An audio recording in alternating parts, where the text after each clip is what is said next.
고린도후서 7장 10절 한 절 합독하겠습니다.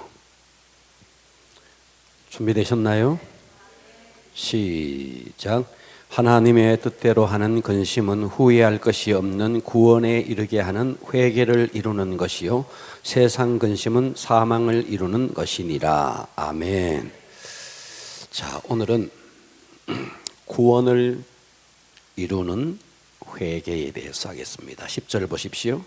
하나님의 뜻대로 하는 근심은 후회할 것이 없는 구원에 이르게 하는 회개. 그래서 오늘은 구원을 이루는 회개. 따라서 합니다. 구원을 이루는 회개. 한 번 더 시작. 구원을 이루는 회개에 대해서 성경적으로 제대로 한번 정립해 봅시다. 한 번 더 구원을 이루는 회개. 자, 지금 우리가 구원의 단계에 대해서 계속 하고 있습니다. 구원의 단계에 대해서. 구원의 단계가 우리가 어느 순간에 과거의 어느 한 시점에 우리가 출생했겠죠. 출생하면서 지금 이렇게 살아오고 있죠. 그러다가 어느 날 우리가 교회에 출석하기 시작했죠. 그러니까 이 교회의 출석을 구원의 단계로 보느냐가 아니라는 거예요. 할렐루야. 예. 그러면 교회를 출석해서 우리가 말씀 공부를 통해서 반드시 거쳐야 하는 단계가 있다. 그 단계가 바로 회개라는 거예요. 회개. 할렐루야. 네. 자, 회개를 하고 이건 동시일 수 있어요. 그래서 우리가 차차 오늘은 구원을 이루는 회개에 대해서 하고 그 다음에 구원을 이루는 믿음에 대해서 또 할 겁니다. 자, 그래서 회개와 믿음과 그런데 이 믿음을 견고하게 우리가 가시적으로 보여주는 것이 뭐냐 하면 세례라는 거예요. 세례. 예수님과의 혼인신고가 가시적으로 눈으로 볼 수 있는 것이 세례라는 거죠. 자, 이것은 바뀔 수 있습니다.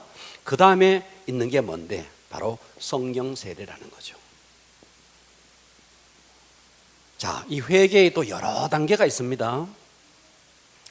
그리고 믿음에도 승리하는 믿음이라든지 많은 믿음들이 있어요.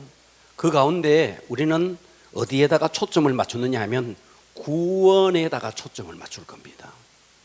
그러니까 그동안 우리가 내가 받은 구원이 선명하지 못했을 경우가 있는데 성경을 통해서 정확하게 한번 정립을 해보자는 거예요.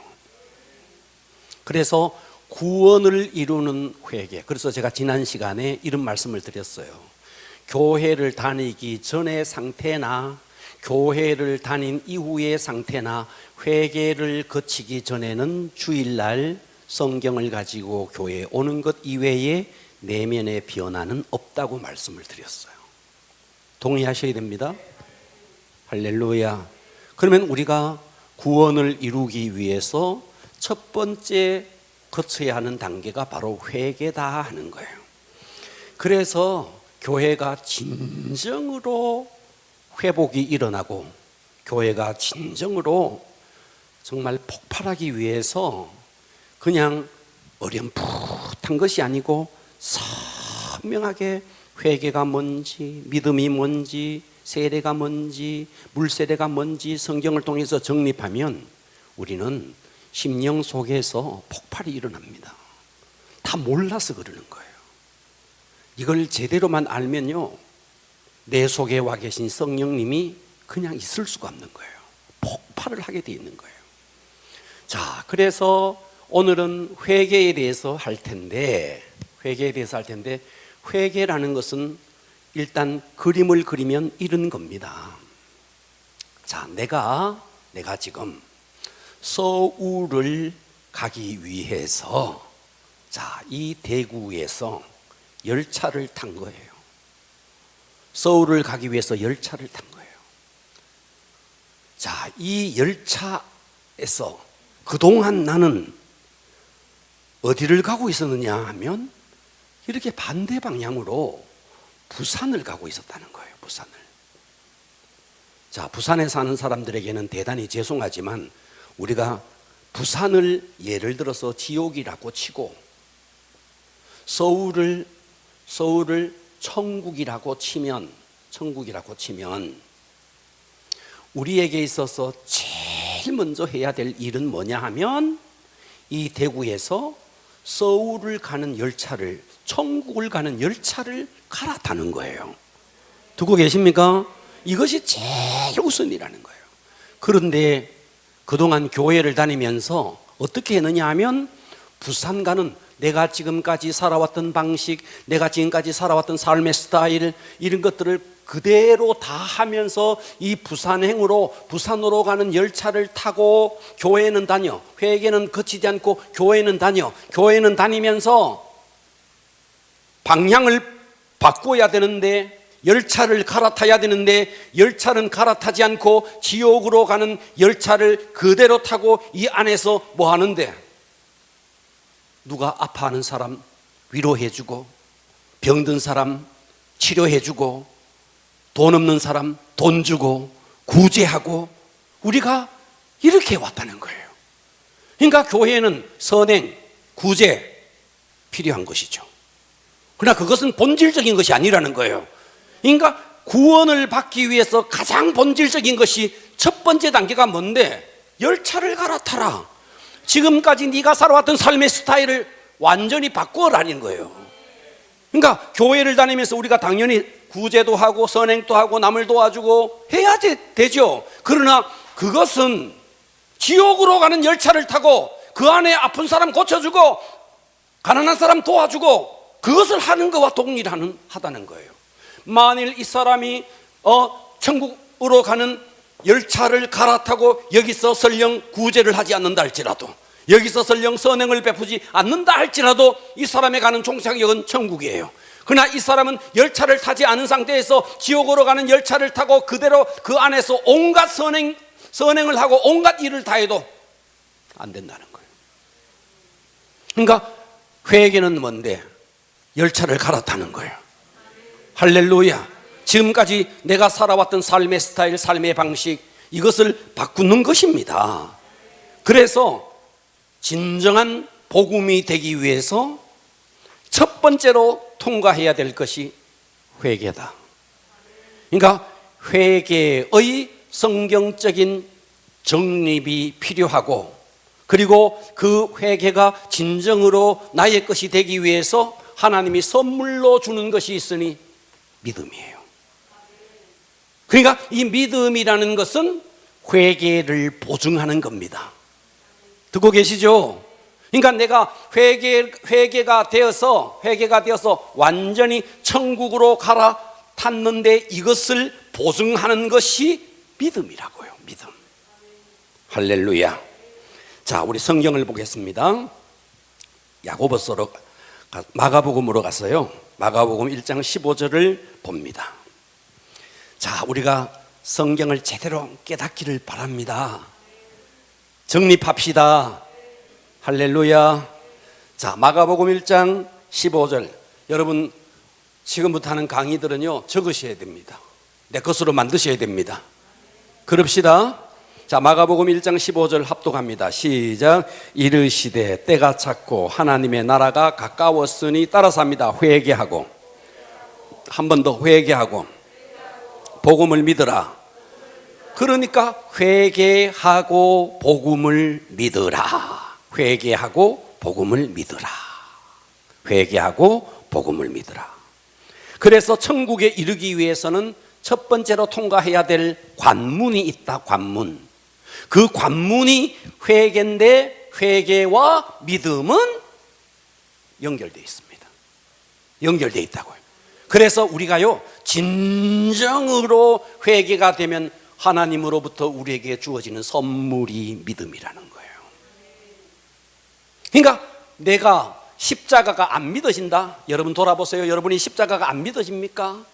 안 믿어지세요? 안 믿어지는 사람은 왜 그러냐? 이걸 통과를 안 해서 그런 거예요. 회개를 통과 안 해서 그런 거예요.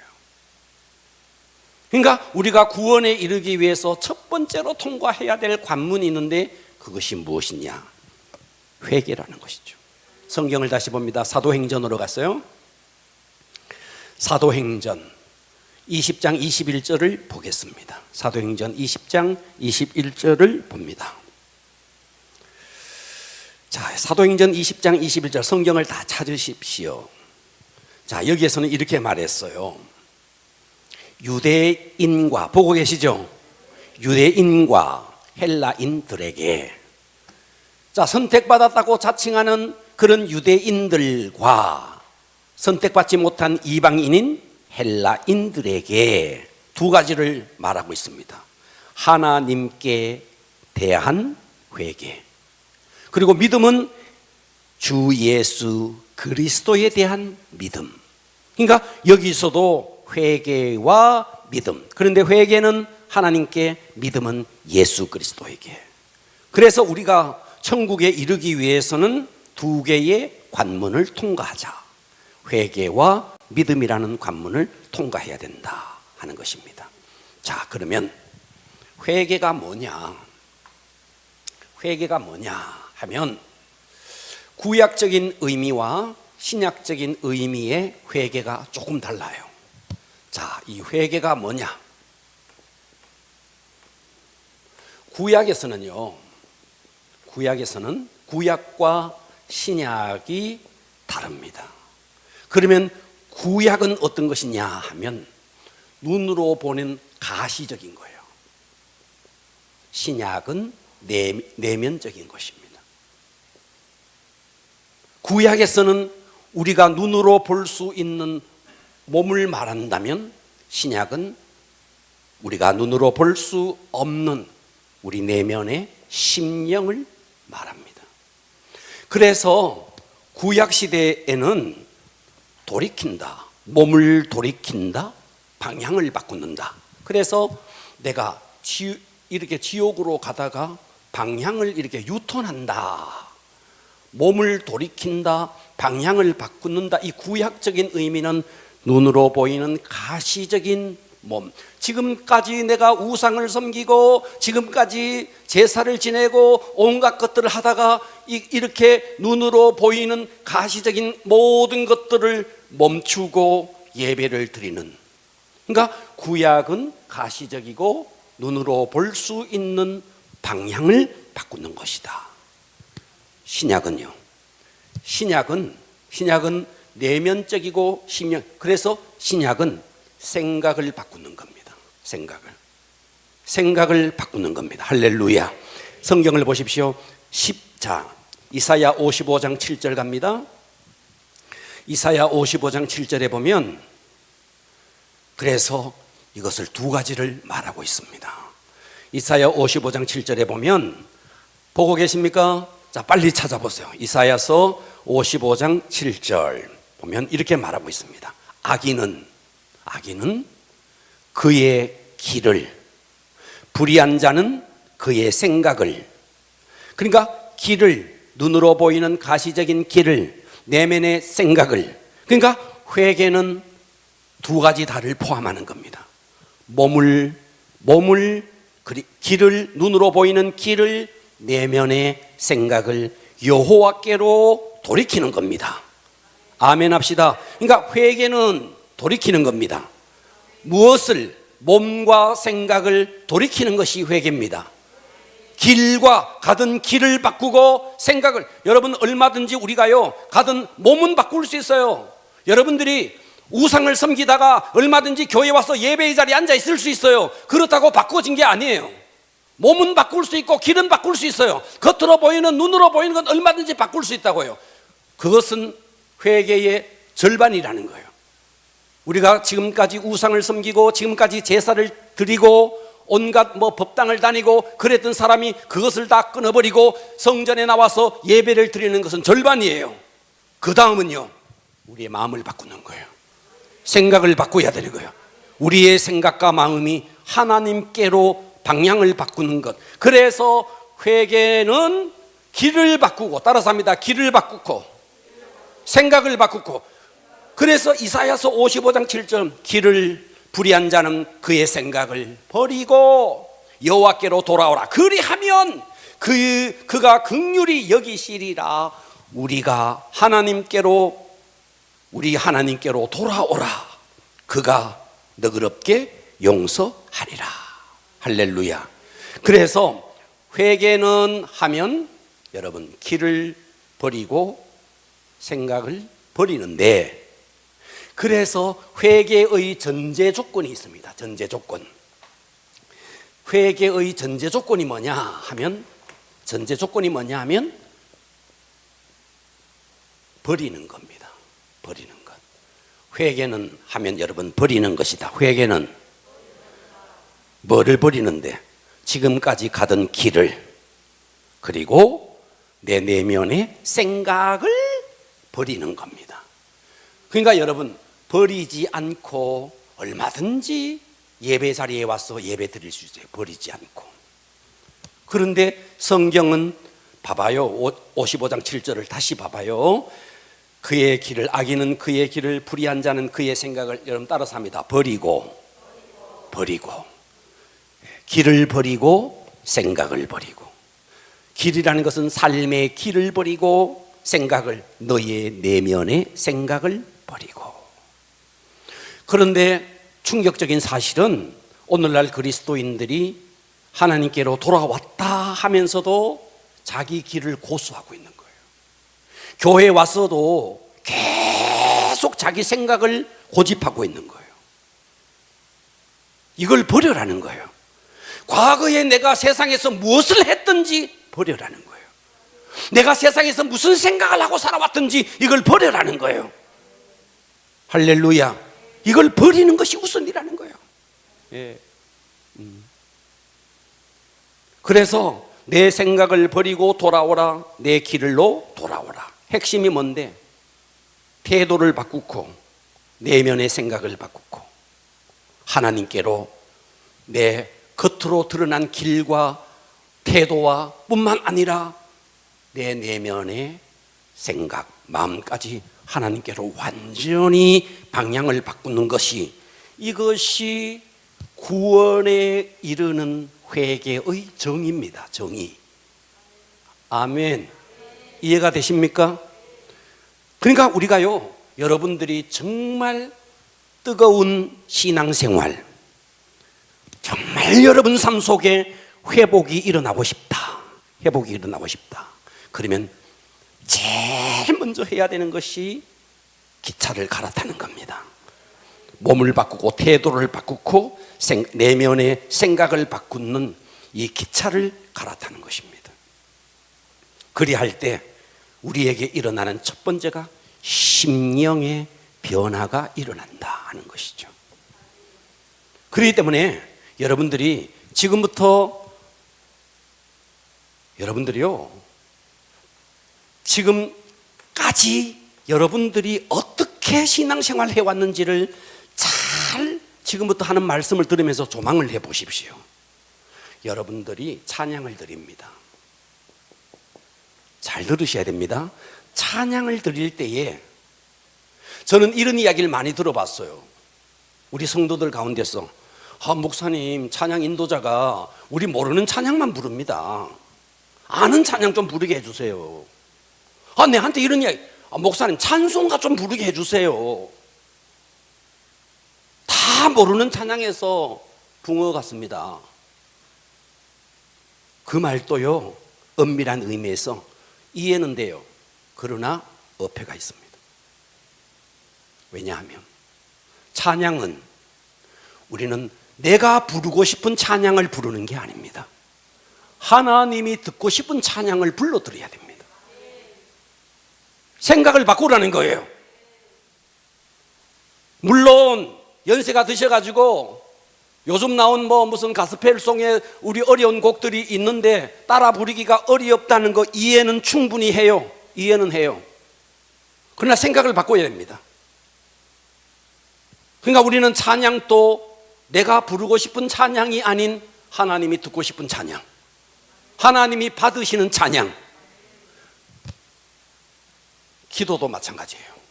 기도도 내가 하고 싶은 기도가 아니고 하나님이 바라는 기도, 하나님의 뜻을 구하는 기도. 그러니까 우리는 지금까지 그냥 내 마음속에 소원을 토로하는 것이 기도라고 생각했죠. 그렇게 생각했죠. 물론 이것이 시작은 그렇게 할 수 있어요.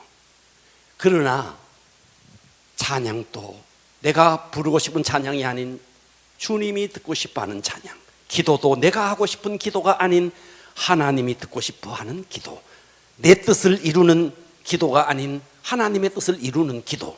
듣고 계십니까? 할렐루야. 그렇다면 말씀도 마찬가지인 거예요. 말씀도 내가 듣고 싶은 말씀이 아니에요. 내가 들어야 할 말씀, 하나님이 우리에게 들려주셔야 할 말씀. 그런데 우리는요, 은혜 받았다고 그래요. 그 은혜 받았다는 게 뭔데? 내 삶에 어떤 문제가 있었는데 말씀을 통해서 그 부분이 터치가 됐다는 거죠. 그래서 그때는 은혜가 됐다는 거죠. 그런데 어떨 때는 막 심령을 찌르는 말씀이 있는 거죠. 그럼 은혜가 안 되는 거죠. 그러니까 우리의 귀가 얼마나 방향을 안 돌이키고 있는 거예요. 내 내면을 안 바꾸고 있는 거예요. 그냥 내가 가던 길을 그대로 그 고수를 하면서 그 길을 가는 거예요. 내 속의 생각을 바꾸지 않고 내면을 바꾸지 않고 그걸 그대로 가지고 있으면서 하나님께서 우리에게 주시는 말씀이 내게 걸리면 은혜가 안 된다는 거죠. 그러니까 여러분들이 진정으로 몸을 돌이키고 이 삶의 길을 돌이키고 그리고 우리의 생각, 내면을 바꾸면은요, 찬양이 무슨 찬양을 부르면 어때요? 앞에 있는 인도자가. 우리는 초점을 하나님이 받으시는 찬양에 초점을 맞춰. 내 심령과 상관없어요. 하나님이 듣고 싶은 찬양, 하나님이 듣고 싶은 기도, 하나님이 우리에게 들려주고 싶은 말씀. 회개가 되면요, 진정으로 회개가 되면요, 이것이 누가 찬양 인도자가 무슨 찬양을 하든 아무 상관이 없어요. 말씀을 설교하는 자가 무슨 설교를 하든 아무 상관이 없는 거예요. 그런데 우리는 내 속에 가던 길이 있는 거예요. 내가 듣고 싶은 말씀이 있는 거예요. 내가 부르고 싶은 찬양이 있는 거예요. 이미 내 속에 고정되어 있는 게 있는 거예요. 이것을 딱 가지고 있으면서 그거를 안 하니까 은혜가 안 된다는 거예요. 그런 말씀을 안 들려주니까 은혜가 안 된다는 거예요. 잘못된 거죠. 당신이 진정으로 회개했느냐 묻고 싶은 거죠. 정말 우리 속에 회개가 일어나면 찬양 인도자가 무슨 찬양을 해도 상관이 없어야 합니다. 그가 기도하면서 성령의 인도받아서 선곡을 해서 그래서 찬양을 부르는 것이라면 믿으셔야 됩니다. 내 뜻과 내 감정과 상관이 없는 거예요. 설교하는 자가 정말 하나님의 인도를 받아서 말씀을 전하는데 그것이 내 가슴에 찔림이 되고 듣기에 거북하다 할지라도 하나님이 나에게 들려주는 음성이라면 들어내야 되는 거예요. 회개하는 자는 이런데 거침이 없어야 되는데 우리는 내게 너무 많은 거예요. 버리지 않는 거죠. 이사야서 55장 이 말씀처럼 버려라 그랬는데 생각도 버리고 길도 버리고 그런데 고스란히 갖고 있으면서 이 자리에만 앉아 있다는 거죠. 그러니 성도가 변하겠습니까? 변하지 않죠. 내 속에 내 생각을 고스란히 갖고 있으면서 앉아 있는데 어찌 하나님께서 우리에게 말씀을 들려줄 수 있겠어요? 그래서 뭐 내적 치유한다고 가서 울고 불고 해도 인생이 변하지 않는 거예요. 정말 인생이 변하고 싶으면 내가 지금까지 가던 길을 바꾸어야 되고 내 내면을 바꾸어야 되고 회개, 돌이켜야 된다는 거예요. 하나님께로 돌이켜야 된다는 거예요. 내 생각이 없어야 돼요. 설교를 들을 때도 내 생각을 가지고 내 고집을 가지고 설교를 들으면 안 된다는 거죠. 그러니까 회개는 표면적인 변화가 아닌 것입니다. 내면의 깊은 곳의 중심에서부터 이게 돌이킴의 역사, 유턴의 역사, 방향을 돌이키는 겁니다. 가던 길을 바꾸고 생각을 바꾸고 이 내면을 바꾸는 것입니다. 그러면 우리는요, 이 문을 통과하게 돼 있는 거예요. 그러니까 여러분들이 이 문을 통과하고 있지 않으면서 교회를 와가 앉아는 있는데 내 생각과 내 길을 고스란히 고수하면서 자꾸만 내가 듣고 싶은 설교, 내가 하고 싶은 기도, 내가 하고 싶은 찬양, 이것을 고집하고 있는 겁니다. 굳이 내가 이 찬양, 기도, 말씀 그랬지만 다른 모든 것이 그런 겁니다. 내 것을 너무 고집하고 있는 거죠. 이걸 돌이키는 것이 회개다 하는 것입니다. 할렐루야. 그러니까 진정한 변화, 이것은요 반드시 진정한 회개를 동반합니다. 회개가 없이는 변화가 앉아있기는 해요. 변화가 일어나지 않는 것입니다. 주기도문에서도 우리가 우리에게 죄 지은 자를 용서해 준 것 같이 우리 죄를 용서해 주. 회개, 네가 먼저, 우리가 우리에게 죄 지은 자를 네가 먼저 용서해 주고 그리고 우리 죄를 용서해 달라. 그래서 구원에 이르는 회개. 자, 오늘은 구원의 단계에서 구원을 이루는 회개에 대해서 하는데, 자, 성경을 이제 다시 찾아봅니다. 자, 누가복음으로 가보세요. 구원을 이루는 회개는 세 가지를 말씀드립니다. 자, 이 구원을 이루는 회개의 첫째 보십시오. 누가복음 24장 47절입니다. 누가복음 24장 47절 봅니다. 자, 누가복음 24장 47절 보면 이렇게 말했죠. 또 그의 이름으로, 보고 계십니까? 또 그의 이름으로 죄사함을 받게 하는 회개, 그랬어요. 죄사함을 받게 하는 회개. 그래서 죄사함을 받게 하는 회개.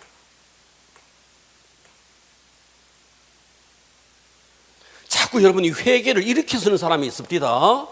이렇게 쓰는 사람이 있습니다. 이거는 격리 보는 아가씨들이 쓰는 회개예요. 이개입니다. 이개. 개새끼 할 때 개입니다. 돌이킬 개자라고요. 돌이킬 개. 계산할 개자가 아니고. 알겠죠? 자, 봐봐요. 24장 47절. 또 그의 이름으로 읽어봅니다. 시작.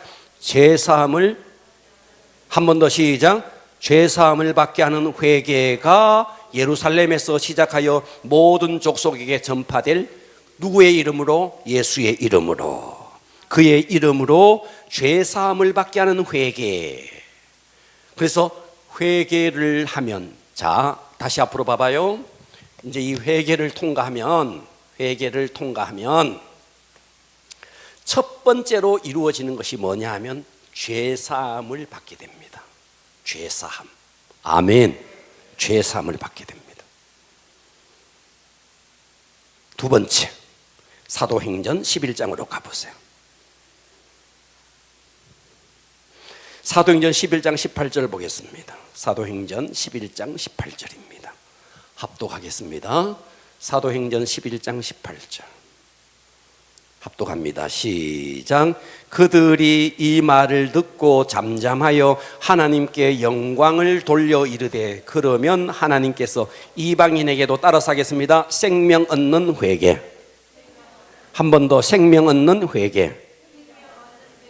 네, 여러분들이, 자, 여기서 첫 번째, 자, 앞으로 다시 봅니다. 여러분, 우리가, 자, 내가 지금까지 가던 길이 있었고 내가 생각했던 생각이 있었는데 이렇게 가던 길을 바꾸는 거예요. 바꾸는 거예요. 지금까지 내 속에 내면에 여러 가지 생각들이 있었는데 그런 생각들을 버리고 이렇게 바꾸는 거예요. 이게 회개라 그랬어요. 길을 바꾸고, 지금까지 했던 길을 버리고 새로운 길, 지금까지 가지고 있었던 내 삶의 내면의 생각들을 버리고 새로운 것으로 채워서 새로운 길을 가는 것, 이게 회개라 그랬는데, 이 회개를 했을 때 첫 번째 얻어지는 것이 죄사함이고 두 번째 얻어지는 것이 생명이라는 거예요. 생명. 그래서 하나님께서 이방인에게도 생명 얻는 회개라 그랬어요. 생명 얻는 회개. 아멘. 생명 얻는 회개. 자, 그러면 아까 아까 고린도후서 7장 10절을 다시 가봅니다. 이 고린도후서 7장 10절에는 이렇게 말한 거예요. 하나님의 뜻대로 하는 근심은 후회할 것이 없는 구원에 이르게 하는 회개를 이룰 것이요. 그래서 세 번째는 구원을 이루는 회개가 되는 것입니다. 자, 지금까지 했던 말씀을 정리합니다. 구원의 단계에서 첫 번째로 우리가 통과해야 될 것이 회개다. 회개는 눈으로 보이는 가시적인 가던 길을 바꾸는 것이다. 내면의 생각을, 지금까지의 생각을 버리고 가던 길을 버리고 바꾸는 것이다 그랬어요. 이게 회개라 그랬어요. 누구에게로 바꾸는데? 하나님께로 돌이키는 겁니다. 아멘. 예, 이것이 회개라고요. 구원에 이르는 회개라고요. 할렐루야. 이것을 진정으로 너가 했을 때 주어지는 세 가지가 있으니 그 세 가지가 뭔데? 죄사함, 생명, 구원이라는 거예요. 그러니까 우리가 이것을 네가 진정으로 했느냐 하는 것을 우리가 알아볼 수 있는 바로미터가 있다는 거예요. 그게 뭔데? 내가 지금까지 듣고 싶은 말씀을 들었나? 내가 들어야 할 말씀을 들었나? 내가 부르고 싶은 찬양을 내가 불렀나? 아니면 하나님이 듣고 싶은 찬양을 내가 불렀나? 기도도 그냥 내 뜻을 관철시키기 위해서 내가 기도했나? 아니면 하나님의 뜻을 이루는 기도를 했나? 이것이 이 세 가지가 내가 이거 방향을 돌이켰는지 돌이키지 않았는지, 여러분 교회에서 직분이 무엇이든 상관없는 거예요. 제가 어느 교회를 갔더니요, 연세 드신 권사님들이요, 자리 다툼 때문에 얼마나 싸우는지 몰라요. 이건 내 자리인데 왜 네가 앉았느냐는 거예요. 나 전에요, 저 시내에 어느 큰 교회 세미나 갔네. 그 권사님들이요, 자기 자리가 다 있나 봐. 내가 거기 가서 나는 앞자리에 앉아야 되니까 앉았네. 한 권사님이 오더니 투닥 내 자리인데 내가 앉았다는 거예요. 자기 자리인데 내가 앉았다는 거예요. 입이 당나발같이 튀어나와가지고 막 불룩불룩거리는 거예요. 그래서 내가 자리 양보해 줬어요.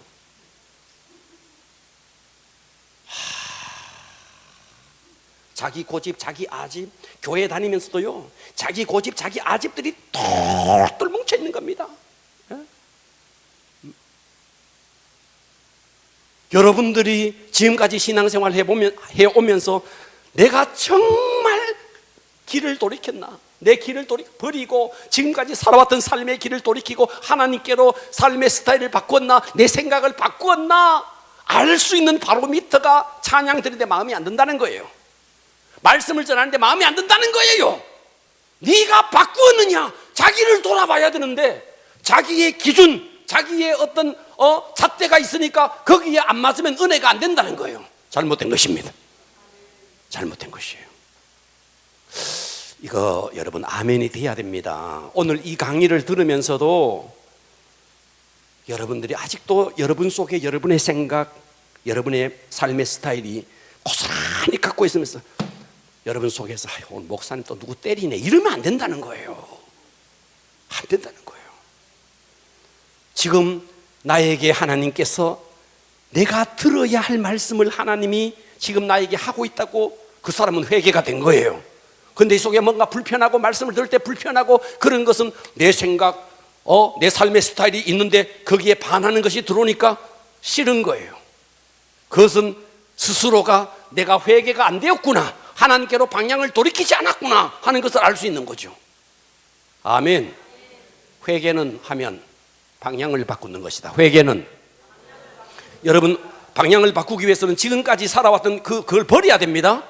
버리고 돌이키는 거예요. 삶의 스타일을 바꾸는 거예요. 생각도요, 지금까지의 생각을 버리고 돌이키는 거예요. 그것을 알 수 있는 바로미터가 좀 전에 말했던 첫 번째, 두 번째, 세 번째, 내가 예를 들어서 말했지만 찬양이라든지 기도라든지 말씀이라든지 이것은 내가 듣고 싶은 말씀이 아닌 하나님이 내게 들려줄 말씀인가, 여기에 여러분 자신을 돌아보시라고요.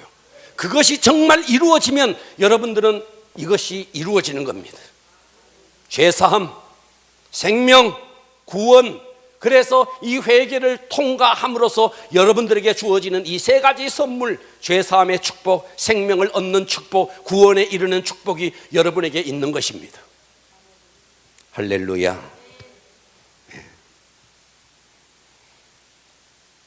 말씀이 드립니까? 네. 여러분 회개를 하고 후회하는 사람 없습니다. 내가 회개 괜히 했네, 이런 거 없습니다. 그렇다면 지금까지 제가 여기까지 이제 구원에 이르는 회개에 대해서 말씀을 드렸는데 여러분 주먹구구식으로 대충 믿으면 안 됩니다. 정확하게 좀 가져가자고요. 아멘. 그러면 봐봐요. 여러분들이 지금까지 거짓된 회개, 거짓된 이거 시옷이에요? 시옷이구나. 목사님 그것도 모릅니까? 예, 잘 모릅니다. 이해해 주세요. 거짓된 이거 아닙니다. 거짓된 회개. 우리가요 그동안 여러분 지금부터 한번 돌아보세요. 내가 거짓된 회개를 하지 않았나 한번 돌아보십시오.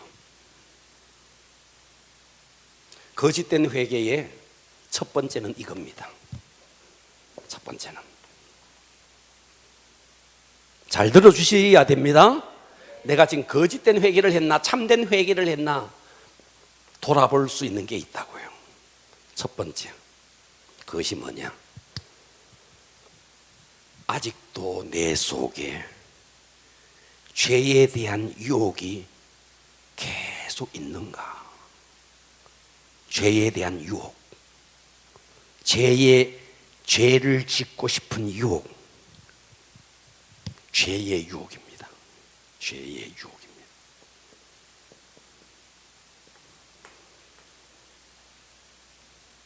죄의 유혹.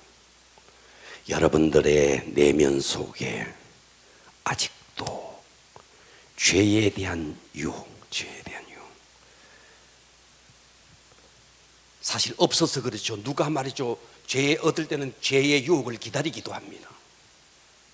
이런 유혹이 내게 좀 왔으면 좋겠는데 안 오고 있는 거예요. 여러분의 내면 속에 죄에 대한 유혹이 아직도 내 속에 그대로 있다면 여러분들은 참된 회개를 한 게 아니라는 거죠. 참된 회개는 죄라는 것이요, 이 죄라는 것이요 얼마나 더럽고 얼마나 무섭고 그것을 알면요 이걸 내가 움켜잡고 있다가 버려버리면 시원하고 통쾌하고 그래야 되는데 아까운 거예요. 계속 거기에 대한 끌림이 계속 있다는 것은 여러분들은 거짓된 회개를 했다는 증거라는 거예요. 듣고 계십니까? 네, 그렇습니다. 두 번째,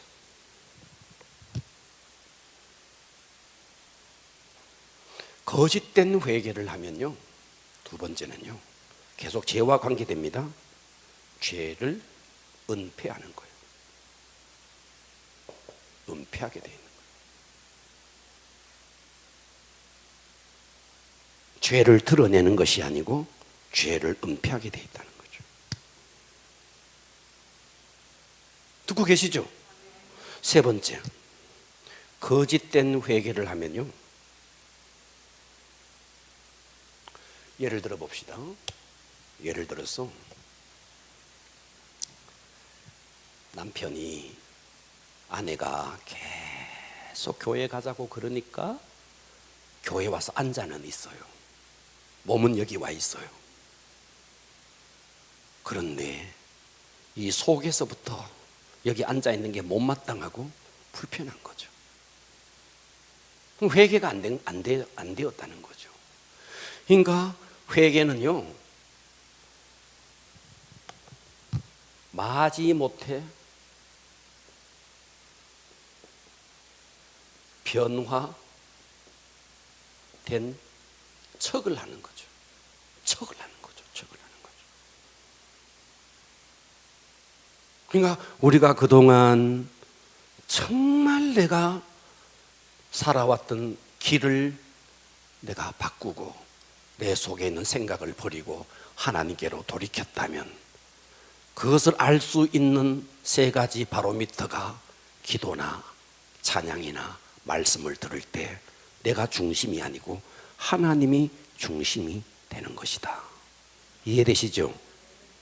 그러면 거짓된 회개라는 것은 여러분 속에 여전히 이런 것들이 끌리고 있다면 여러분 속에 아직도 버리지 못한 것이 내 속에 있기 때문이다 하는 것입니다.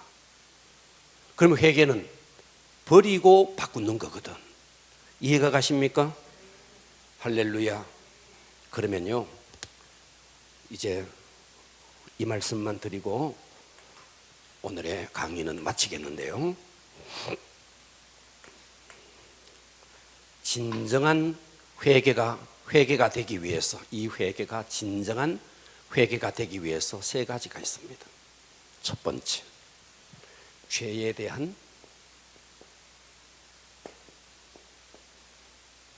인식입니다. 죄에 대한 인식입니다. 자, 이것은 어디에서 일어나는 거냐 하면 우리의 지정의에서, 지에서 일어나는 겁니다. 예를 들어 봅시다.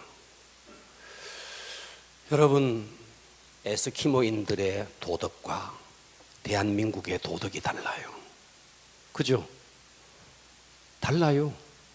에스키모인들은 워낙 추워서 그런가 손님이 오면 자기 아내를 품고 자라고 내준다는 그런 이야기를 들어봤어요. 그런데 정상적인 나라에서는 그거는 통과될 수 없는 이야기지 않습니까? 그죠? 그러니까 죄에 대한 인식이 나라마다, 때로는 문화마다 죄에 대한 인식이 다를 수 있다는 거죠. 예를 들어서 100km 고속도로에서 100km로 달려야 되는 제한 속도 100km인데 102km 달렸습니다. 그러면 이 사람은 죄를 지은 겁니까? 죄를 안 지은 겁니까? 주무시고 계시는 건 아니죠? 안 들리는 것 같아서 다시 말씀드립니다. 100km로 달려야 되는 고속도로에서 제한 속도, 그래서 99, 100까지는 괜찮은데 이 사람이 102km로 달렸습니다. 이 사람 죄 지은 겁니까? 예? 죄 지은 거예요? 그런데 102km로 달려가지고는요, 스티커는 안 날아와요. 그 몇 킬로까지는 더 그게 있더라고요. 나 이 분위기 뭔지 모르겠어요. 반응 좀 해주세요.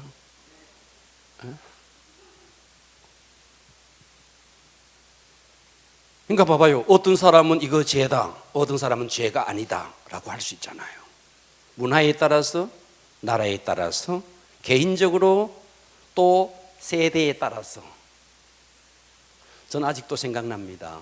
제가 어렸을 때, 아주 어렸을 때 박근형, 이정길, 김자오, 이효춘 이런 사람들이 나와가지고요, 청춘의 덫이라는 드라마를 했더랬습니다.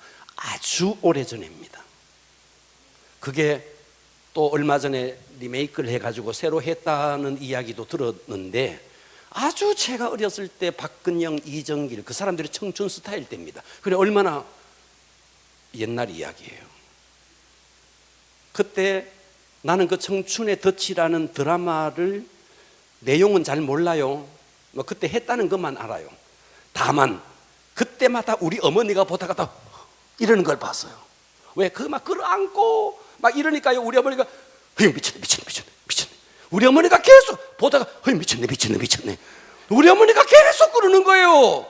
그럼 뭐냐 하면 막 안고 있고 뽀뽀하고 막 이런데 우리 어머니 미쳤네. 계속 그러는 거예요. 미쳤다고. 내가 그걸 들었거든요. 맨날 미쳤대요. 저 미쳤네 그러더라고요. 그런데 요즘 드라마에 그건 너무 보통, 애들 보면요, 못 봐가 환장이지. 그거 보고 미쳤네 하는 사람이 어디 있겠어요? 옛날 할매들이나 90 먹은 할매들이 그때 이제 한 40대나 이래 됐을 때니까 미쳤죠. 그 사람들이 볼 때는 드라마에 막 안고 막 포옹하고 막 이러니까 미쳤죠. 요즘은요, 그거보다 더 심한 거 나와도 눈 벌거이 뜨고 봅니다. 그러니까 죄에 대한 인식도요, 세대마다 다를 수가 있다고요. 동의가 되시죠? 그러면 죄에 대한 인식을 문화에 따라서, 세대에 따라서, 나이에 따라서, 나라에 따라서 죄에 대한 인식이 다 다를지라도 우리는 죄에 대한 인식을 어디에다가 맞춰야 되느냐 하니까 성경에 맞춰야 된다는 거예요. 성경에. 크게 아멘 합시다. 성경에 맞춰야 된다는 거예요.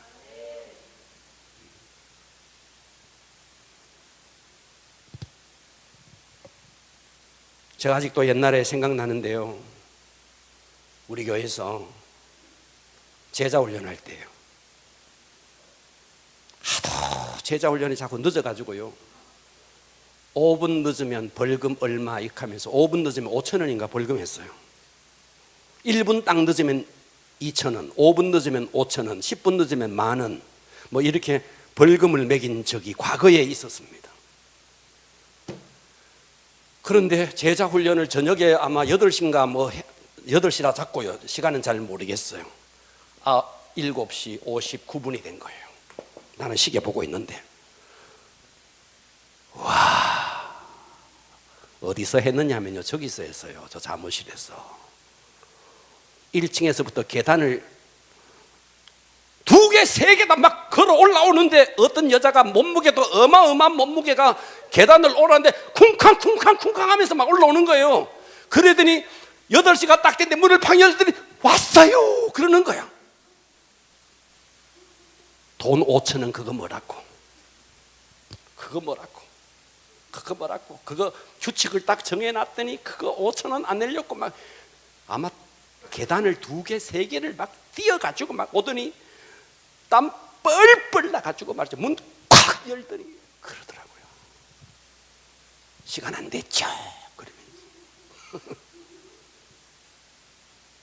그런데 여러분, 예배 때 그래 오나요? 벌금을 안 매기니까 늦으면 늦고 유유자적해가 오잖아. 할렐루야 하면서 오잖아. 늦으면 늦고 말면 말고 이러면서 오잖아요. 그러니까 우리가 이게 룰을 정한다는 것이 얼마나 중요한가요? 그런데 그 룰이 성경이 죄에 대한 룰이라는 거죠. 문화가 뭐라고 말해도, 세대가 뭐라고 말해도, 할렐루야. 아프리카에서는 일어나면 침 뱉는 게 인사라 그러네. 침을 뱉어야 인사라 그러네. 근데 누가, 여러분 주일날 내가 딱 내려봤는데 하면 기분이 어떻겠어요? 문화마다 다 다르죠. 그런데 문화가 뭐라고 말하든지, 나라가 뭐라고 말하든지, 죄에 대한 인식을 성경에다가 탁 맞춰라는 겁니다. 할렐루야. 네. 그러니까 예를 들어서요, 여자를 보고 음욕을 품은 자마다 너는 간음을 했느니라. 성경이 그렇게 말했어요. 어떤 남자가 와서 이렇게 이야기하는 거예요. 나는 봤을 뿐이라는 거예요. 나는 식당에 가서 메뉴판을 봤다는 거예요. 메뉴판을 본 것도 죄냐고. 메뉴판만 봤을 뿐인데 죄냐고. 그냥 나는 봤을 뿐인데 그게 죄냐고. 성경은 네가 뭐라 그러든지 성경이 뭐라 그러는데 여기에 초점이 있는 것입니다.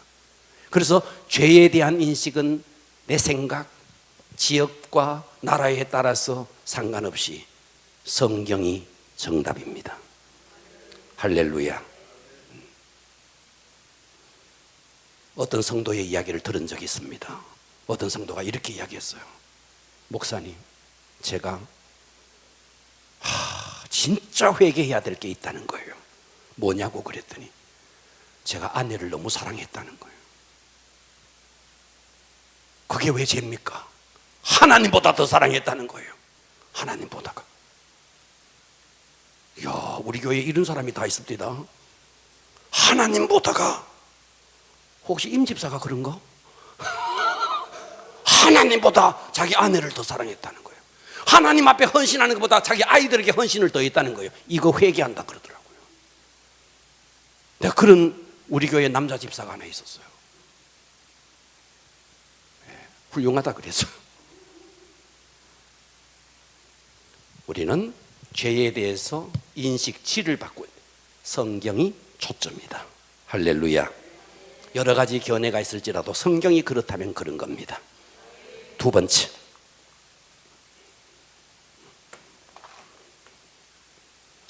죄에 대한 감정을 바꾸는 겁니다. 감정은 정에 해당되는 것이겠죠. 정에 해당되는 거죠. 그러니까 우리가 죄에 대해서요, 느낌이 사람마다 다 달라요. 자, 예를 들어 봅시다.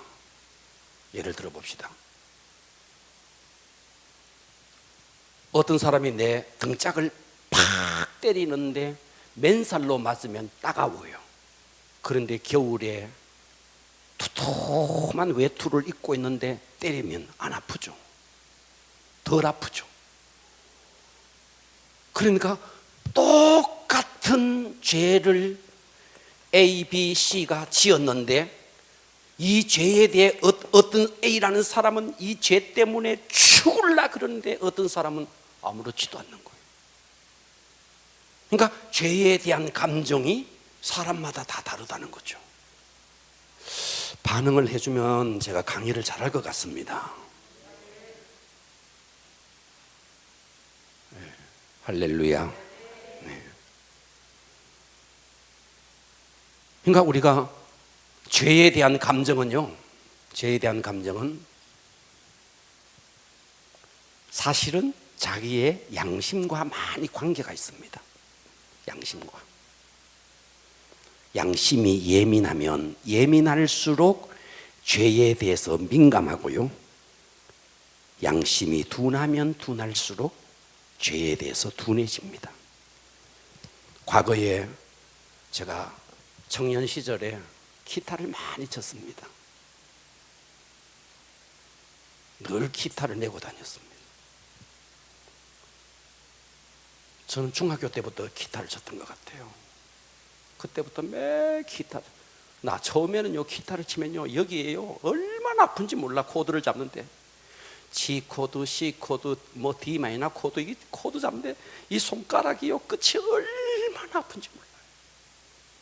근데 나중에 되니까 이 끝마다요, 완전히 굳은 살이 박혀가지고요, 끝이 아주 막 탁탁해지는 거예요. 아무리 잡아도 안 아파요. 그러니까 양심이 살아있느냐, 양심이 굳어있느냐에 따라서 죄에 대한 감정이 다 다르다는 것이죠. 이해가 가시죠? 그러면 우리는 죄에 대한 감정을, 죄에 대한 인식은 그 바로미터가 성경이다. 그러면 죄에 대한 감정의 바로미터는 내 양심이 아닙니다. 내 양심이 아니라고요. 그러면 뭔데? 하나님의 마음입니다. 뭐라고요? 하나님의 마음이라고요. 하나님의 마음. 하나님이 이 죄를 얼마나 아파하실까?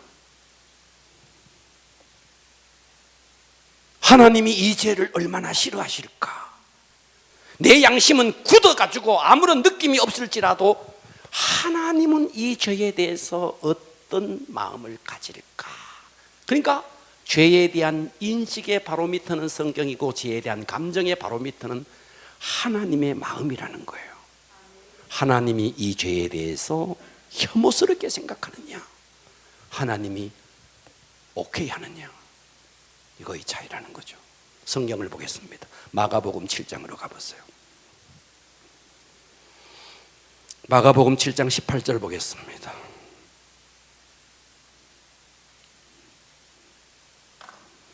예수께서, 보고 계십니까? 예수께서 이르시되 너희도 이렇게 깨달음이 없느냐? 무엇이든지 밖에서 들어가는 것이 능히 사람을 더럽게 하지 못함을 알지 못하느냐? 이는 마음으로 들어가지 아니하고 배로 들어가 뒤로 나감이라 이러므로 모든 음식물을 깨끗하게 하시니라. 자, 20절. 또 이르시되 사람에게 나오는 그것이 사람을 더럽게 하느니라. 네 속에 뭐가 있는데? 사람의 마음 속에서 나오는 것, 악한 생각, 음란, 도덕질, 살인, 간음, 탐욕, 악독, 속임, 음탕, 질투, 비방, 교만과 우매함이니 이 모든 것이 다 네 속에 있다. 그래서 사람을 더럽게 한다. 듣고 계시죠? 우리 속에 있는 것들이 다 이런 거예요. 여러분 아침에 교회를 나오면서 거울을 보면서 머리 빗질도 하고 그렇게 왔는데 여러분의 내면은 얼마나 여러분 관리하고 계시는가요? 우리 마음속에 이런 것들이 드글드글 거리는데.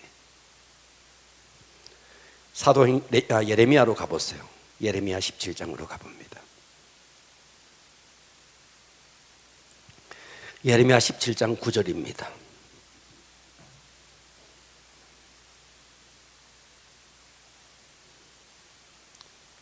찾으셨어요?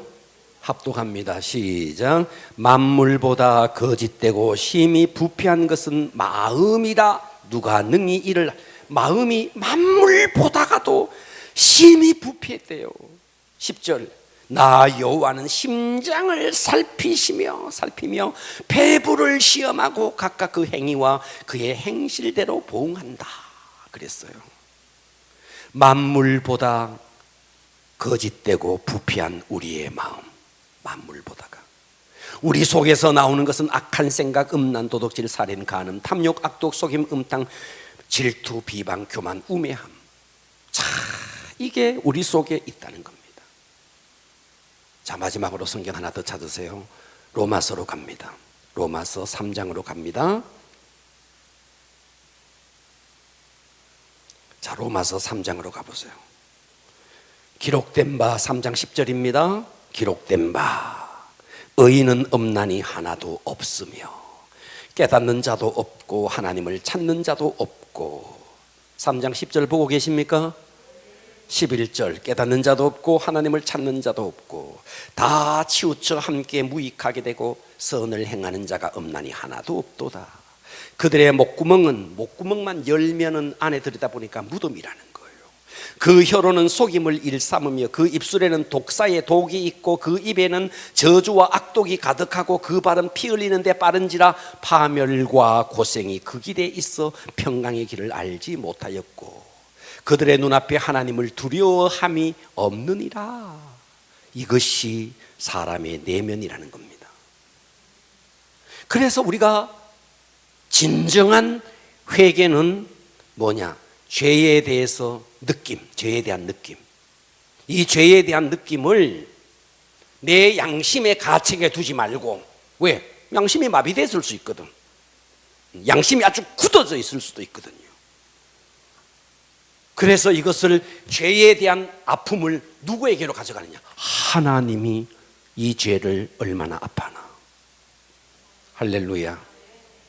여러분 진정한 회개를 통과하면 자, 죄에 대한 인식, 죄에 대한 감정, 세 번째입니다. 죄에 대한 행동입니다. 죄에 대한 행동.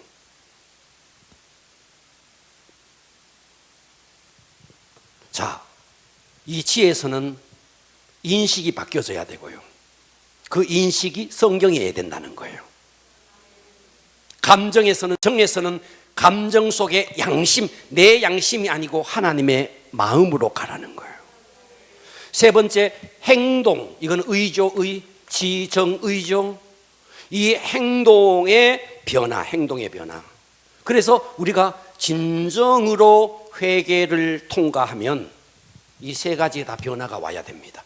죄에 대한 인식과 죄에 대한 감정과 죄에 대해서 내가 앞으로 남은 생에 살아낼 행동에 대한 변화가 반드시 와야 된다 하는 것이죠. 그래서 이제 성경 구절 하나만 더 찾고 마칩니다. 자, 사도행전 26장 다 찾으세요. 사도행전 26장 20절입니다.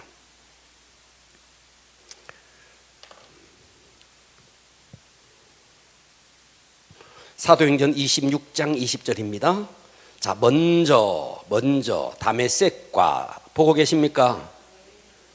먼저 다메섹과 예루살렘에 있는 사람과 유대 온 땅과 이방인에게까지 회개하고 하나님께로 돌아와서, 그 다음에 중요합니다, 회개에 합당한 일을 하라. 따라서 합니다. 회개에, 크게 회개에 합당한 일을 하라. 행동의 변화죠. 아멘. 이것이 구원에 이르는 회개고, 이것이 생명을 얻는 회개고, 이것이 죄사함을 받는 회개다 하는 겁니다. 그러니까 우리가 지금까지 회개를 했는데 잘못된 회개를 했을 수 있다는 거죠. 거짓된 회개를 했을 수 있다는 거죠. 그래서 우리는요, 신앙이 깊어질수록, 보세요, 여러분들이요, 교회를 오래 다녔다, 직분이 뭐다, 이거와 상관이 없어요. 신앙이 깊어질수록, 여러분들이 하나님을 믿고 그 신앙이 깊어질수록 어떻게 되느냐 하면, 우리는 하나님 앞에 철천지 내가 죄인이구나, 나는 죽을 수밖에 없는 죄인이구나, 이 죄인이라는 것을 처절하게, 신앙이 깊어질수록 이거를 깨닫고요, 신앙이 얕아질수록요, 자기 의만 있는 거예요. 자기 의만. 뭐가 똑같으냐면 이거와 똑같은 거예요. 자, 다시 이 그림을 한번 보세요. 저 무대가 있습니다. 무대 이쪽에는요, 아주 깜깜합니다. 여기는 스트라이트가 비춰가 환합니다. 깜깜한 데 있는 이 사람들은요, 이 사람들의 얼굴에 뭐가 묻었는지 다 보여요. 그러나 여기 있는 사람들은요, 깜깜한 데 있는 사람 아무것도 안 보여요.